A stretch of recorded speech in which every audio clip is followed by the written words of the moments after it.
Yes, yes. Okay, we'll get started, folks.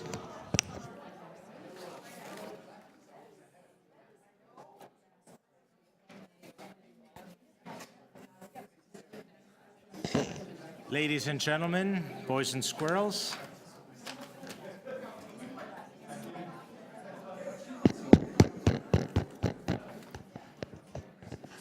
Thank you for coming. Meeting number 23 of the Board of Health. Good to see everyone. You can tell this is an action-packed agenda. So many people, so many issues. Are there any declarations of interest under the Municipal Conflict of Interest Act? Great agenda.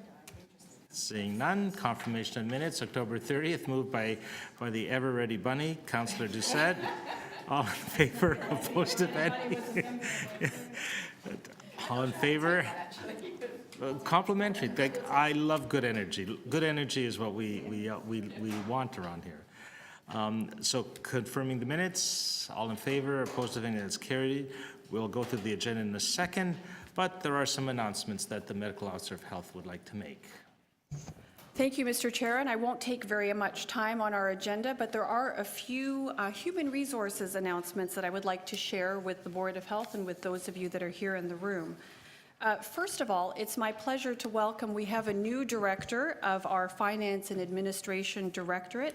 Althea Hutchison has just joined us today, and is she here? There she is in the room. So Althea, if you'd like to stand up so that we can welcome you properly so people can see you.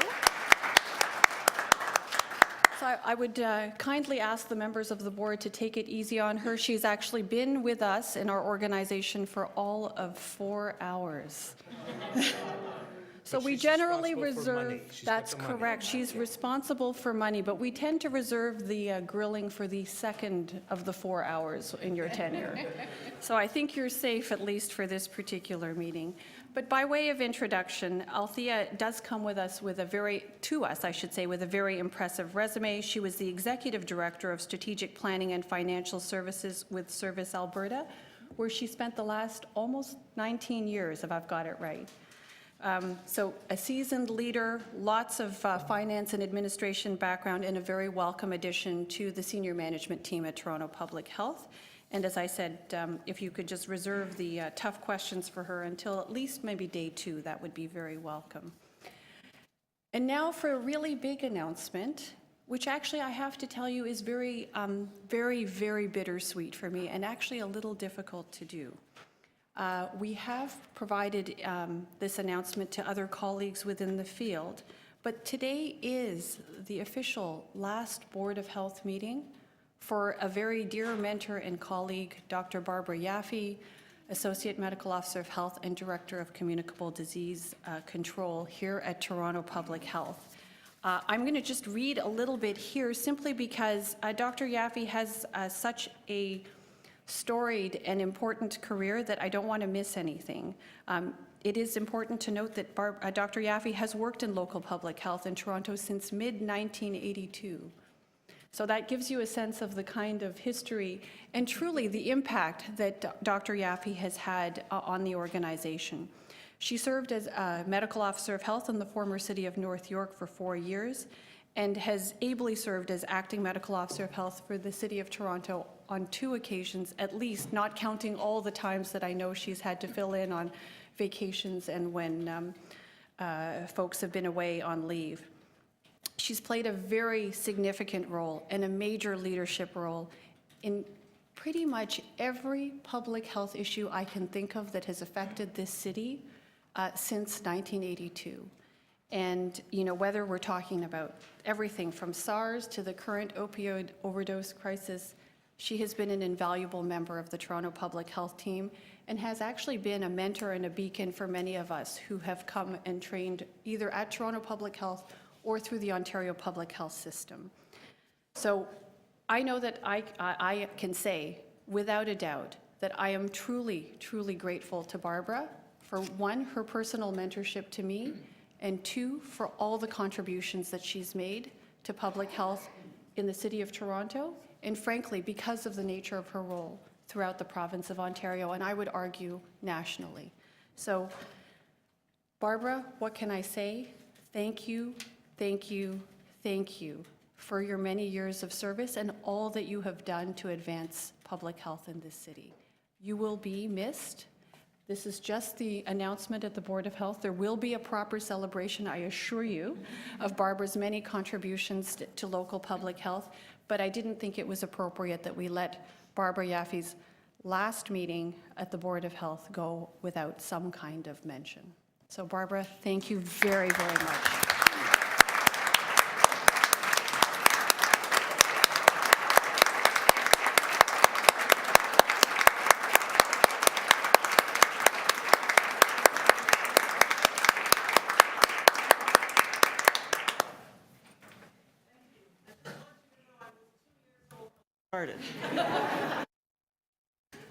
I'm sorry, Dr. Yaffe, I forgot to mention that over and above all your major accomplishments, you were also a child prodigy in the realm of public health and preventive medicine.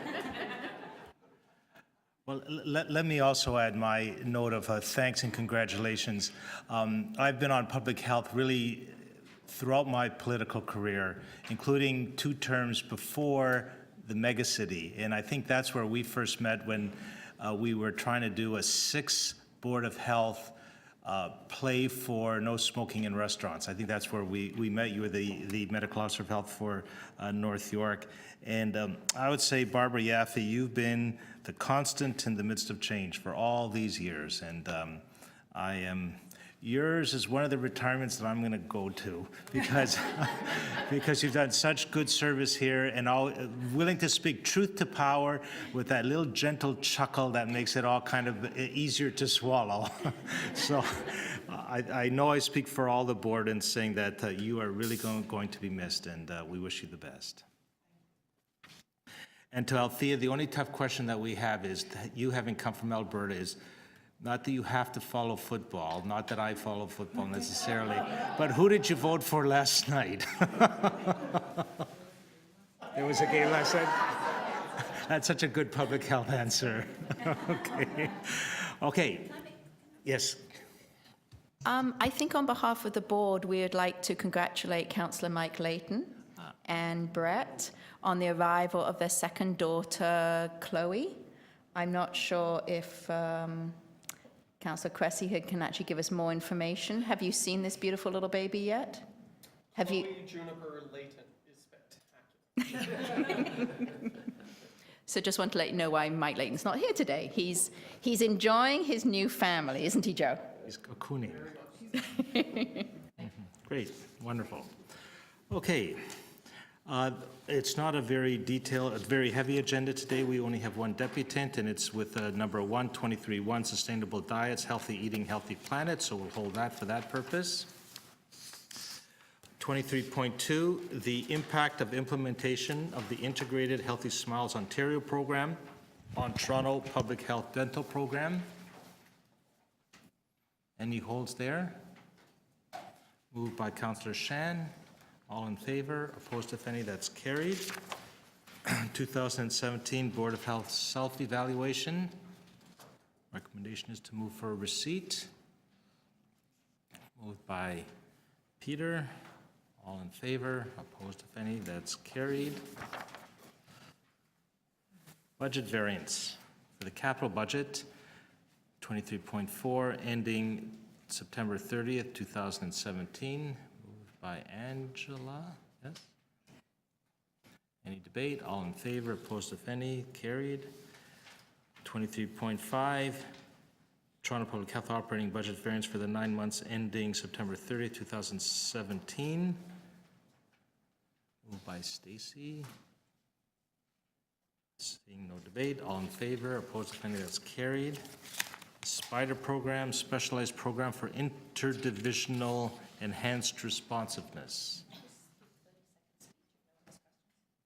Does anyone want to hold it for more? Okay, go ahead then. I want to thank every single person who is involved with the SPIDER program, with the FOCUS program, with all the programs mentioned in this report. You can't start to understand how much this has helped councillors be able to help our residents. So thank you so, so much. and I know it's going to only expand and get better. But I think it's really good to put it in writing so everyone can understand what amazing programs are being run by the city and how they truly do help those vulnerable residents who we honestly didn't know where to get help from in the past. So thank you. Yes. This is for those folks when you're knocking on doors as an elected official and you meet someone and you know that there's just a desperate need and you haven't the foggiest idea how to manage it. And so now we have a program that basically helps, whether it's a property issue, a mental health issue, or a hoarding issue. There's a team of people that help you with that. Okay, so motion, that's a receipt motion, I think. Yes, all in favor, yes, receive for information, all in favor, opposed, if any, that's carried. 23.7, which is the proposed 2018 schedule of Board of Health meetings. Now, I'll just add this, you'll notice that the last date is July 16th. Our election period starts August 1st.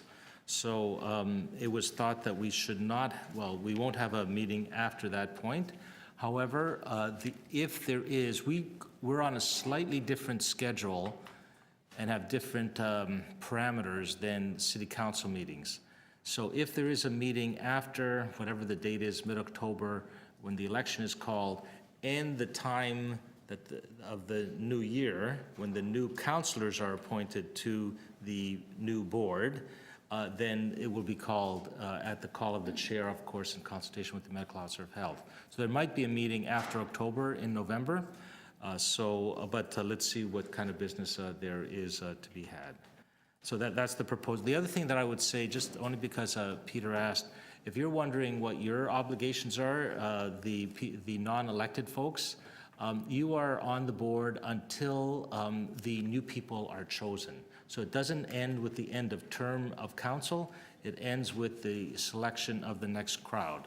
Of course, I hope all of you apply to continue, but then there's a selection process and that usually takes several months. So probably April-ish, plus or minus a month or two of 2019 is when the new board will be, the new citizen reps on the Board of Health will be chosen.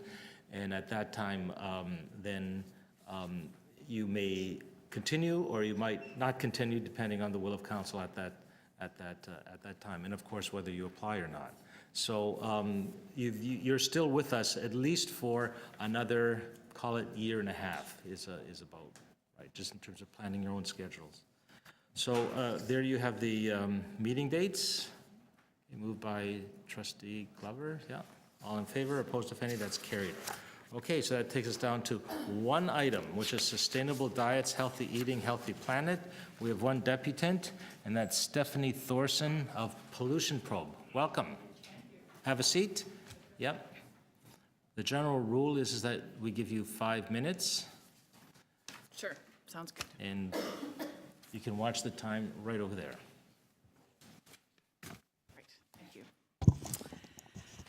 Great, thank you. My name's Stephanie Thorson. I'm the director of the Human Health Program at Pollution Probe, and we are creating a healthy, low-carbon food initiative, which is directly related to this report and the item that you're considering today. So it's increasingly understood that changing our food choices can benefit the environment, our health, and local economies. And it's a really an emerging issue. Health Canada will be weighing in early 2018 with revised food guidelines.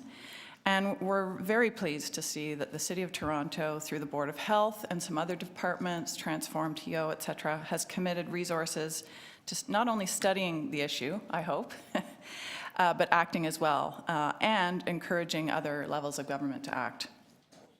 So by changing our eating habits, we can enjoy the following compelling benefits documented by the UN, Health Canada, and other sources. So first, this came out of your climate change strategy. So the headline is reducing greenhouse gas emissions that contribute to climate change. The UN reports that 18% of global human-caused greenhouse gas emissions come from animal agriculture. Reducing the incidence of serious and worsening health problems, diabetes, cardiovascular disease, cancer, and obesity. We know that saturated fats from meat and animal products contribute to significant health problems, and that Canadians eat twice the protein that they need at the expense of other nutrients. If we go the route of reducing these high-carbon foods, companies will save money in reduced sick leave by their employees. Individuals will save money on their grocery bills and restaurant meals. We will create agricultural, food processing, culinary, and food service jobs. We'll improve water quality from reduced animal waste runoff. Remember what caused Walkerton was animal waste. Increase energy efficiency by relying less on energy-intensive animal agriculture, and contribute to a sense of well-being by reducing harm to animals.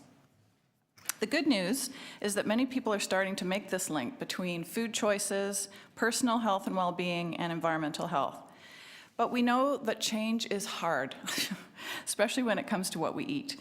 We have our habits, our traditions, our cultural norms. This is going to be tough. And it makes sense to start with our food at restaurants, because this way we can try new things. Engaging the food service and culinary industries will be a critical part of the shift to lower carbon healthy food. Preparing protein-rich plant foods like legumes, pulses, nuts, and seeds is not common practice for many people. Consuming delicious plant-based foods at restaurants will help people in the transition to healthier diets in the rest of their life as well. So Diets for a Cool Planet, the report you received today, is a terrific starting point, and I really applaud the authors. What we need now is a plan of action. So I see the recommendations that you're making to other levels of government, but I really propose that Toronto Public Health assess the possibility of emulating a successful program in the US called Menus of Change, bringing it to Toronto, and report back to this Board of Health on its feasibility. Menus of Change was started 6 years ago by the American Culinary Institute and Harvard School of Public Health to accelerate the trend of plant forward, which is defined as a style of cooking and eating that emphasizes and celebrates, but isn't limited to plant-based foods, and that reflects evidence-based principles of health and sustainability. The objectives are written out here. I'll just read them quickly. Well, actually, I won't, because I only have a few seconds left, so you'll have to refer the notes. I just want to reinforce that we have to come to other levels of government from a position of strength. So urging other governments to act when Toronto is not acting itself is not the best course of action. I really think that Toronto should be acting to implement this report. And I really encourage you to issue a position statement on low-carbon food as well. I think that's what's missing. Please consider Pollution Probe your trusted partner in developing and delivering a strategy that will help the city make the transitions we need to protect our health in a changing climate. So at this point, I welcome your questions and comments. Thank you. Thank you very much. Questions? Trustee Glover. What would the position statement consist of? I think you need to come out in favor of a shift to low-carbon food in a strong, pithy statement that's easily understood, that in this case, if you want to direct it to the food service industry in particular as a partner in this shift, is more of an interim, healthy, something achievable, rather than throwing it out to the general public, which can be difficult. But if you can look to the restaurant, culinary, food service industry as your partner in shifting to low carbon, healthy food, that would be, I think, a positive step.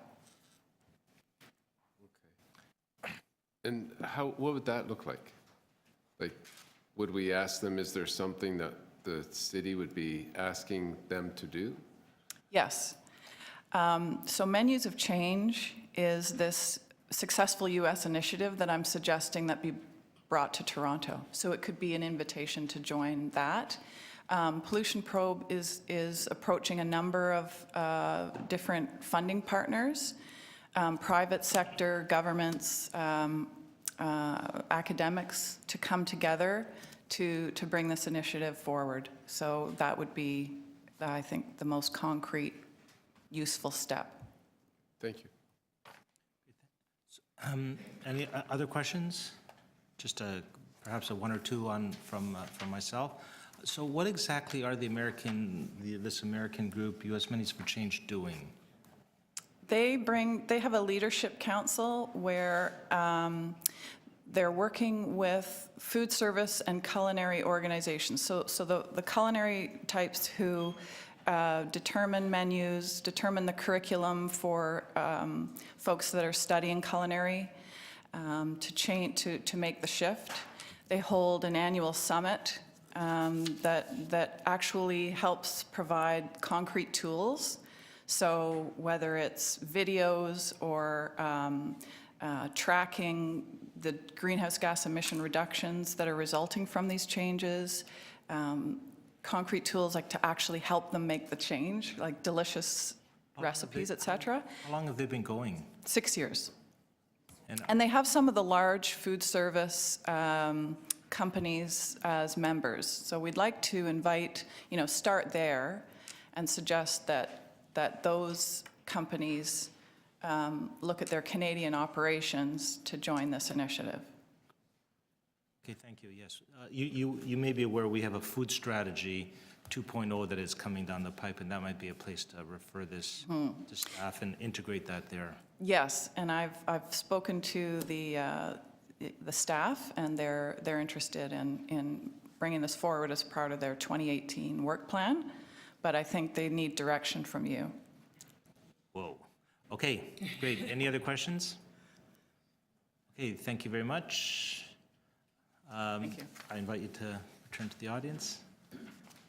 I do have a motion to refer to staff for inclusion in the 2018 Food Strategy 2.0. Does anyone want to speak to this?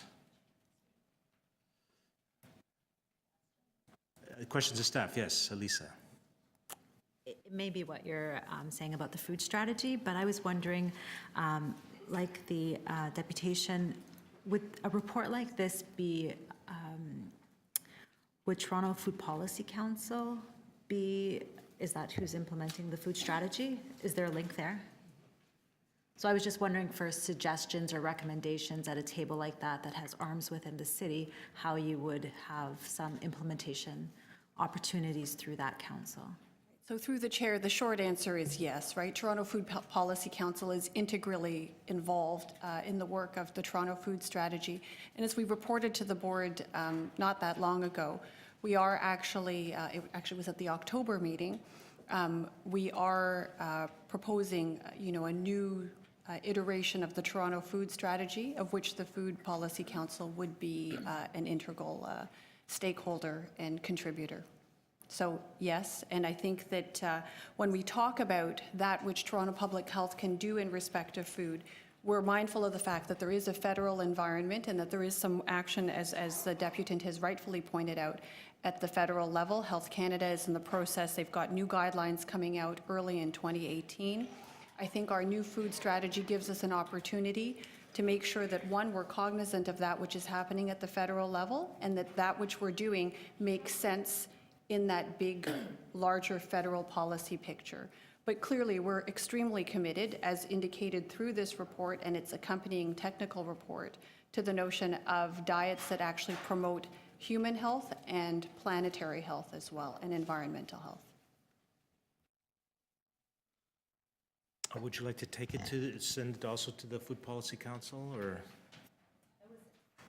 I wasn't sure if that was a step that would have already happened. If it hasn't happened, then definitely. It'll go there. Okay, looks like Yeah. it'll go there anyway. Okay, great. Okay, any other questions of staff to speak?